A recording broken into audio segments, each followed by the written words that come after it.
episode of How to Run a Successful Business and Still Have a Life. My name is Stacey Morgan, and today's episode is brought to you by the Simply Business Summit. If you feel like you're spinning your wheels and you've lost sight of the goals that you want to achieve in your business, then join us for the Simply Business Summit. We are doing it at Sea Temple in Palm Cove, in paradise, in other words, at the end of June and start of July next year. I really do hope that you can join us, especially if you're a woman in business who needs some time out and to be surrounded by some like-minded people. We are going to have way too much fun. This episode, we're going to be talking about the next two elements in Brene Brown's 7 Elements of Trust. Of course, I introduced this last time by talking to you about Dare to Lead, Brene Brown's book, which is all about leadership and leading in your life, not just in your business. But if you are leading in your team and you are leading in your business, then reading this book is an absolute must-do. And today we're going to be talking about accountability and the vault when it comes to the 7 elements of trust. We spent some time last episode talking about boundaries and reliability, and I'm just wondering if any of those things have come up in the last week for you, whether you've had to set some boundaries, whether you've wished that you had set some boundaries. Perhaps you said yes to doing something that you really wanted to say no to, and then, it rolled around and you had to put a smile on your face and turn up and be there and be on show, but you really didn't want to. And perhaps you've had somebody in your life who have said that they were going to do something and then perhaps didn't do them. Did reliability come up at all for you in the past week? I do hope that everybody is doing what they are saying they are doing, at least on your team and in your business, as much as possible. And that you're having the opportunity to communicate that with everybody and the importance of that too, because that's also important. Today we are talking about accountability, and if you're a mum, then accountability is something that I'm sure you're dealing with on a day-to-day basis in your house. We definitely are here. It feels like we're right in the thick of learn some big lesson seasons in the Morgan house. I feel like I'm standing on a soapbox and preaching to my 8-year-old daughter almost every day, sometimes 3 times a day. Today it was, as soon as she was up this morning, it was on. And so teaching them those big lessons and those lessons of accountability when something happens, it's important to be accountable, own your mistakes, apologize, make amends. At least that's Brene's definition of accountability that she talks about in Dare to Lead. But that's what we're trying to talk to our kids about, all of the time. And when they're younger, perhaps I feel like when they're younger, sometimes it's a bit easier. Someone steals a toy and you have to give it back and say sorry, and that's that. When they get a bit older, it becomes a bit more complicated. There's so many more emotions involved. There's so many more players as part of the sequence and the things that are happening. So it's really, really important that lesson of accountability not just happens early on when we're parenting our children, but it also happens in our workplaces. So being able to communicate with our team and with the people around us the importance of accountability is a really good place to start when building trust, because there's nothing more frustrating than things going wrong and everybody throwing their hands in the air and saying, wasn't me, don't know what happened. We've all been in those situations, right? Accountability is all about admitting when you are wrong, admitting when you've made a mistake, admitting when something goes wrong or something doesn't go to plan. Admitting when you forget to do something, admitting when something goes wrong and it has consequences and actions that you perhaps didn't plan for. Those being able to step up and be accountable in those moments is so important to building trust amongst your team. It's also really important to practice that accountability and to practice the part that comes after that, and that's the apologizing. Brene Brown has a fantastic episode with Harriet Lerner in Unlocking Us, her podcast, about the importance of apologizing and the way in which to apologize. And they get into a bit of a role play in terms of apologies, and it's really valuable listening. Because I think so many of us think we're good at apologizing, but perhaps we're really not. A good apology doesn't include the word but. A good apology, there's not usually a long lagging time between what we're apologizing for and the apology itself. But it's really important in our businesses that our team, get good at apologizing. They practice apologizing. For so many, especially in the early days of my business, we would make a mistake and then we would do our best to kind of not pretend it didn't happen, but to kind of pretend like that's how it was meant to be. that was really what was meant to happen, like kind of try and do a bit of smoke and mirrors around things. But it was a really big learning for me early on to hold myself accountable, to be held accountable by my customers and clients when things did go wrong, and to step up as quickly as humanly possible and to apologize. And there are certain members on my team who have learnt this faster and harder than others. And I can think of a few different scenarios where, you know, something happens in a classroom scenario, and, you know, there's lots of emotion around teenage girls, and something kicks off, and then we wait until the next staff meeting to discuss it.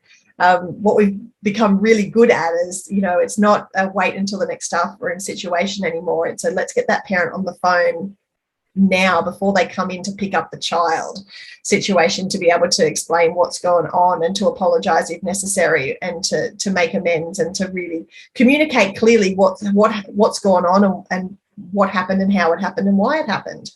And I think that's something that we're getting better and better at as my business grows. But I'm wondering if you do that for your customers. So if something goes wrong, if a product comes in and it's not exactly what they wanted, is it something that you kind of dance over and go, oh no, that's exactly how it looked before. That's how it was meant to look. That's how it was meant to come. Is that not what you wanted?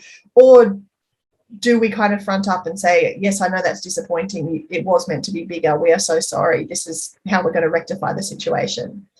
It's also important in teams that we are forgiving, that we have that forgiveness, that if somebody does make a mistake, they do hold themselves accountable, they do apologize, they do try to make amends, then we have a culture of forgiveness when it's right, and being able to communicate that amongst our team, and to be able to, you know, hold people accountable, but then also understand that people are people, things are going to happen, and to be able to forgive it and move on. It's also really important to have the ability to apologize when you've let somebody down. And quite often that happens without, you know, you're not doing that on purpose. That's not something that you plan to do, but it does happen. So being good at apologizing in those moments as well is really, really important, and is part of building that trust that Brene talks about in Dare to Lead. The vault, the V in the word Bravings. We've talked about accountability, we've talked about reliability, we've talked about boundaries. Now let's talk about the vault. Brene defines the vault as you don't share any information or experiences that are not yours to share.